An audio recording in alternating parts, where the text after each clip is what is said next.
All right, guys, I ain't even gonna lie to you. This one's gonna be a little bit heavy. I've had to take a few days just to collect my thoughts and figure out exactly what it is that that I wanted to say, referring to this this mass shooting that we had down here in Baltimore. And there's no really easy way to discuss it, so let's jump right into it. A few days ago, a few days ago in Baltimore, mind you, we experienced severe tragedy. At the annual Brooklyn Day celebration, it takes place as it does every single year, same day, same time, same place. The celebration was equipped with a DJ, pony rides, snowballs and dancing, and people. Lots and lots of freaking people. Over 1,000 people attended this year, which is up from previous years, but still, you know, it's pretty typical for that event. But this joyous occasion quickly turned into a terrifying crime scene after someone started shooting into a crowd, wounding about 30 people and killing 2. This happened after midnight on that day. Now, Brooklyn is in South Baltimore, and even in a city as violent as Baltimore, where the murder rate here hovers pretty consistently around 300 killings a year, this was still a shocking and traumatic event to every single person that was there. And even outside of the city, I had people from many states that I knew from, you know, college, pros, and other places hitting me up and asking, was I okay? Are my family members okay? So that lets you know how shocking and how tragic, you know, an incident like this can be. And as usual, after a tragedy like this, the usual suspects of police, politicians, and investigators poured into the Brooklyn Homes projects like benevolent saviors, handing out food, diapers, and other resources that the residents of that community certainly needed. A beautiful gesture, even if it was most of their first times ever setting foot inside Brooklyn Homes. Now, at this point, most of the residents in our communities in Baltimore are sick and tired of the ceremonious gestures of goodwill that amount to nothing more than PR for the city to boast about doing something in response to such a tragic event. But many of our residents are asking important questions like, what were we doing to address these problems that that neighborhood faced before the mass shooting? What was the police presence during the event? Many of the people in the community brought up the fact that there wasn't one officer on scene during the celebrations before the gunshots started ringing out. And what people in the neighborhood really want to know is, why do you pretend to care about them now? Where was all this concern that they could have used a long time before this mass shooting took place? The acting police commissioner, Richard Worley, claimed that police did not know about the unpermitted event until Saturday. He said that his job is to investigate to see what our officers did once we figured out there was a large party. His quote was, "If we made mistakes, we will fix them, so this never happens again." Sounds like a whole lot of the same bullshit that we always hear whenever something tragic happens, that they didn't know, or they weren't prepared, they didn't have enough resources to do their job. The list of excuses always seems to get longer and longer every single year. But for them, the police department, to honestly claim that they were unaware of an annual celebration in the same part of town that drew in over 1,000 people, that's just ridiculous. The police and the city leadership has always found a way of treating us like we're stupid, but now they're just playing in our faces with this. The victims of the mass shooting have also been identified, and Metro Crime Stoppers is offering an $8,000 reward for any information leading to an arrest and charges for the killer. Commissioner Worley says that the police are looking for at least 2 gunmen. Videos have been circulating on social media for the past few days since the shooting, and most of the videos being posted show a young man pulling a big ass semi-automatic hand cannon out of a bag, and a bunch of babies and young kids scattering, jumping fences, dodging other people, juking air and falling bodies just to flee from the bullets being fired into the sea of over 1,000 partygoers, indiscriminate of who they might hit. The celebration had apparently started off great, but the energy got more and more tense as the party escalated into the murderous frenzy that took place later that evening. And some of the people attending the party claimed that there were several instances beforehand where the crowd scattered because they were told that somebody had a gun. The DJ himself even warned people attending the event that this was no place for that type of energy, but that wasn't enough to prevent the coming carnage. The gunshots started firing a few minutes after midnight. They say the shooting was nonstop and without concern for human life.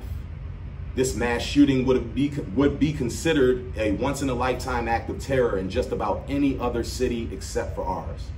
But unfortunately, nothing about this event is shocking, rare, or hard to believe for people that live here. This is Baltimore. People literally get shot and shot at every single day around here, so nothing about this shocks anybody that actually comes from this area.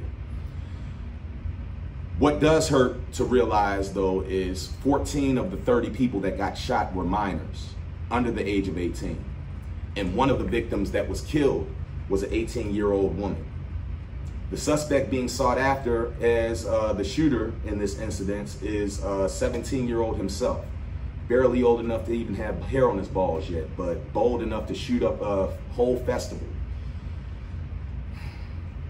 With Baltimore's youth now being under a curfew this summer, many residents ask how effective these methods could even be if they can't even keep our babies safe when implemented. And a lot of people are also complaining about the lack of police presence at the festival. Now, some people think that had there been more police officers there, that this tragedy would not have happened, but I'm not one of those people. I definitely believe that there should have been more community liaisons there, but from what I've been told, members of Safe Streets and We Are Us were also on site and were still unable to intervene. And the sad reality is, with a lot of these mass shootings, there honestly isn't much that could have been done in terms of prevention because they're random and many of these situations happen unprovoked. A lot of these shooters also suffer with serious mental health issues that most people are unprepared to recognize themselves. And the other uncomfortable truth that we have to wrestle with right now is that we live in a city and in a country where automatic weapons are as common as the cold. I trust the members of Safe Streets program way more than I actually trust the police officers themselves. And they were at the event that same day, unable to intervene or do anything to stop it. And if Safe Streets workers, who are actually always out on the front lines of mediating communal disagreements in our most violent neighborhoods without proper resources, if they couldn't intervene, then there's absolutely no reason for me or anybody else to believe that the police would have done shit differently. Like most of our poorest and most marginalized community, Brooklyn has always been a neglected community. And what's terrible about this is that there's no way that a lot of people that were there that night don't know exactly who the shooter is that did the shooting. That's always the way it is here in Baltimore. Whenever triggers get pulled, people see who did it. But the people in our community don't trust the police. They haven't for years. They don't believe that they will be kept safe if they come forward as a witness, and have much evidence over the past few years to show that there's warranted reasons for them to feel that way. And most of us in this city, hard as it may be for some law enforcement folks to believe, we don't depend on or believe in the system of police here in Baltimore to protect us. I can use myself personally as an example. I can never remember in my 35 years of living in this city calling the police for help, for anything. That's not to say that I've never been in danger, that people in my household have never been in harm's way, that things haven't happened where you do need support and protection. They're just not who I depend on that for. They're not who I call when I'm in a situation and I actually need somebody that values my life and existence to protect me. Very few people believe that if the police were there, that nothing would have happened.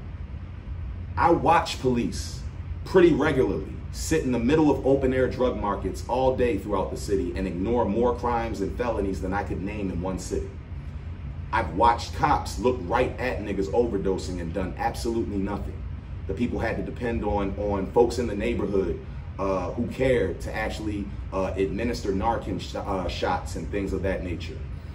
I've seen women and children approaching them from help in crisis and asking for their assistance only to be ignored.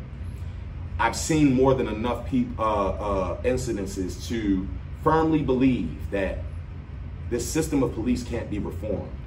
They must be abolished. But that's another conversation for another day. I'm not even going to attempt to have that one right now. And also there's the FOP. The police union always uses tragedies like this as opportunities to talk publicly about how they have a shortage of officers and how we need more people to sign up to join the police force.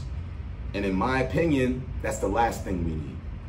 Police wouldn't have protected anybody if they had been there that day. Police wouldn't have prevented that young man from firing that first shot. Police respond to crimes once they've already been committed. They don't prevent them from happening, especially not to black folks like us in areas like that. And it's also funny how the FOP and police apologists always use times of tragedy as an excuse to give themselves even more resources that they don't need, to equip them to do more jobs that they don't even do. The people there protecting and serving don't live in neighborhoods like Brooklyn and Sandtown and down the hill. They live in neighborhoods like Fells Point and Harbor Place, Harbor East, Canton. The mayor has been on, now the mayor has also, of course, been attempting to say all of the right things in the aftermath of the shooting. He gives the necessary but forgettable quotables that you would expect from somebody in his position. We will not stop until we find you, and we find you, period. Until then, I hope that every single breath you take, that you think about the lives that you took. Think about the lives that you impacted here tonight. Let me tell you the problem with that thought process. The problem with that thought process is, I don't personally think that the people that are doing these acts of violence actually give a damn about the lives that they took. I don't think that they give a damn about the trauma that they've inflicted, not just on that community, but on an entire city. Acts like this aren't crimes of revenge or restitution. They're ruthless acts of violence committed by sick people that just want to see the world burn. And my biggest problem with the issue as a whole is the fact that as time goes on, we humans seem to care less and less about each other. The idea of shooting into a crowd of random people is so insane to me that I can't even fathom how somebody can make an excuse to even attempt pulling that trigger. But there are many that can. How do we get to the point where we care so little about the value of human life? That's the thing that I wrestle with most heavily. Even thinking about my children, like every single time that a no comes out of my mouth, followed by them, following them asking me to go outside alone or to go someplace where they're going to be unaccompanied, it's because of things like this. Because I grew up watching friends of mine that had nothing to do with certain arguments getting buried way too soon. It happens because I've seen disagreements turn into tragedy. I've seen life taken for no reason other than it existing. And the biggest problem is some people are saying that this all stemmed from an argument that took place about 15 minutes before the shooting started, but truthfully, it doesn't really matter what the reason was, because there's no excuse. There's never any excuse for shooting indiscriminately into a crowd of people at a party. You can't justify that. No amount of logic will. We're trying to apply logic to an illogical situation. And the truth of the matter is, there's no excuse for this that could possibly be understandable to people that are sane. Now, back in the 60s, they did a study about the experience of living in the projects. In this study, they had like 60 rats, 30 male and 30 female. Now, when the study first started, they had all of the necessary resources in the maze for the rats to survive. They had water, they had food, they had rat beds, all that shit. But when the rat population got up to around 100, they started systematically taking these resources away one by one. And the result of this study was the rats started eating each other. I think that's what we're really facing today. Baltimore has become the monster that eats its own babies. Just like that old story of Saturn devouring his own son. This city devours the guilty and the innocent, the weak, the vulnerable, and the strong alike. We could all be its next meal. Nobody is immune to its violence. Nobody is truthfully safe. Some of us just believe the illusion of it a little bit more than others. But if you ask me what's going on in neighborhoods like Brooklyn, my answer is the same thing that's happening in Sandtown or down the hill or Park Heights. It's the same thing that's happening in Chicago, the same thing that's happening in New York, the same thing that's happening in Philadelphia, Oakland, Detroit, Atlanta, Houston. It goes on and on. The same thing is happening in every single hood in every city where black people dwell. We keep taking resources away from these communities that need them most desperately, and we're surprised at this happening when we decide to put them back too late. It's like going into a neighborhood to offer aid after a bomb has already been detonated. And there is a cost for that. There's a price to pay when we buy into the zero-sum paradigm, that the idea that progress for some of us must come at the expense of others. There are people that believe that in order for Canton and Fells Point and Harbor Place to thrive, that places like down the hill and Sandtown and Brooklyn have to be in these states of poverty and disarray. That's the same ideology that was parroted by devils like Robert Moses, a former urban planner and public official that is more responsible for the conditions of the urban ghetto than anybody that is living there today.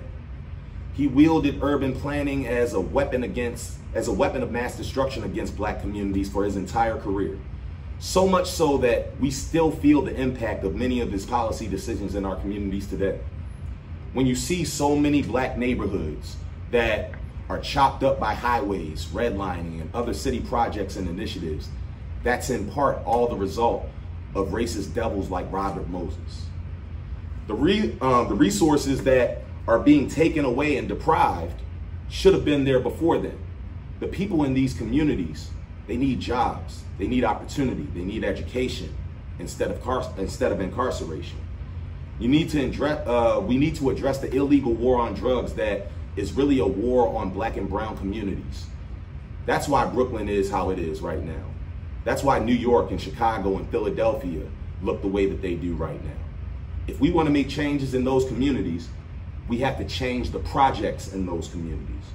We have to start by giving money, reinvesting, and actually providing opportunities that are accessible in these communities in which the war on drugs has already destroyed for years. If we don't, we're gonna continue having more shootings in Brooklyn and in other neighborhoods like it. If we don't prioritize the causes of crime, the root causes of crime, not the branches, but the roots, then of course, we're going to have more and more shootings in Baltimore City, because hungry people do hungry things when they're hungry. And we gotta stop acting so surprised when that happens. We have to stop criminalizing non-criminal behavior, and then when a big eruption happens, like a mass shooting, acting surprised, like we didn't see the indications and the markers long time ago that we were headed in that direction.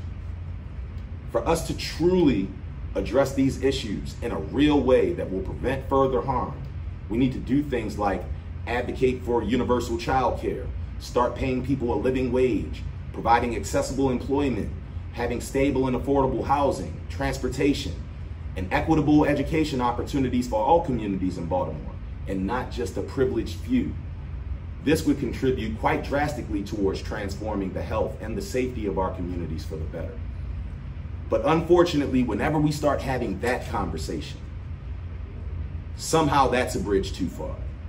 Not the mass shootings, not the homicide rate hovering over 300 bodies a year, not the record levels of poverty and disenfranchisement, not the ever-growing wealth gap between the haves and the have-nots, but investment.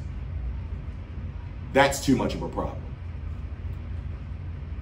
Honestly, what the most frustrating thing about even having to sit here and have a discussion about this incident is many people that are talking about it and using it as political capital for themselves. I doubt that any of you niggas actually even care. And when I say niggas, I'm not talking about the people in our communities. I'm talking about the pimp-ass politicians and the corrupt capitalists and the corporate pimps that are actually coming into our communities and plundering them every single day. That depend on the money, the work, the resources, and the opportunity that they rape from our communities every single day while providing nothing in return. I doubt that any of them care how many mass shootings we have. I doubt that any of them care how impoverished our communities are until it starts to affect their bottom line, which needs to be our #1 concern. Until we find ways of recycling this pain, not just among our poorest, most marginalized community, but also among our most affluent communities and the businesses and corporations that prop them up, we'll never see changes to any of this. We'll just continue to have example after example show up right in front of our faces and have the same people in positions of power that have been there for years do a great job of avoiding responsibility and passing the blame to somebody else. We should never be at a point where this is okay. We should never be at a point where we accept this. If we're ever going to change, it has to start with us. And then, I hate to sound like a broken record, but like our ancestors did, we had to get organized. Stokely Carmichael, Fred Hampton, and many others never preached that we should be waiting around for benevolent politicians or pastors or corporate entities to come save us. Our hood is our responsibility. Now the question is, what are we going to do about it? Peace.